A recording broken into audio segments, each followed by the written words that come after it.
Hello, this is a quick video about 3 IBM computers I've got hold of just recently. I'm not going to go into an awful lot of detail. I will describe some of the bits I've done with them so far. First one is a PC 330. It's a P133 CPU. When I got it, it had a CD-ROM drive that was missing the front bezel. And also it's quite problematic trying to get it to work, so there's a little bit of hassle there. The badge there that says PC 330 P133 was really yellow, so I've done a small bit of retro writing to restore that. This doesn't probably come out that well on the video, but it's still quite yellow. Other things I've done with it, if I turn it around, is the power supply was faulty.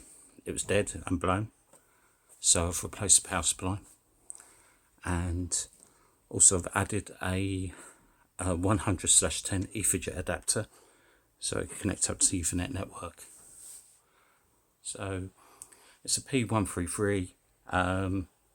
It's got 16 megs of RAM, boots up fine, works, so it does actually have Windows 98 on it, so not a bad spec for its age, I guess. I will try and get some more memory for it to get it up and running. So just going to get the next machine. They're not in a particular order.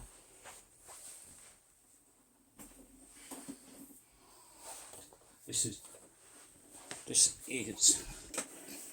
the IBM Netvista. This was in quite a sorry state. It's cleaned up quite well. It's a P3933 if I recall.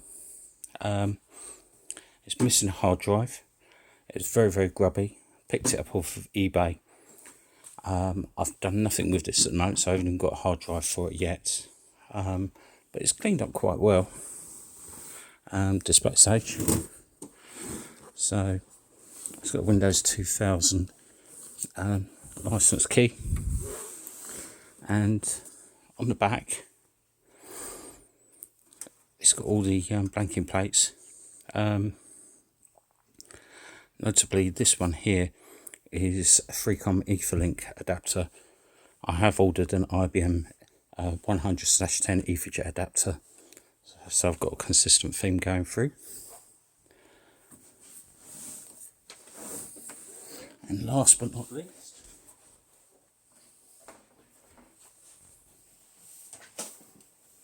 the trusty old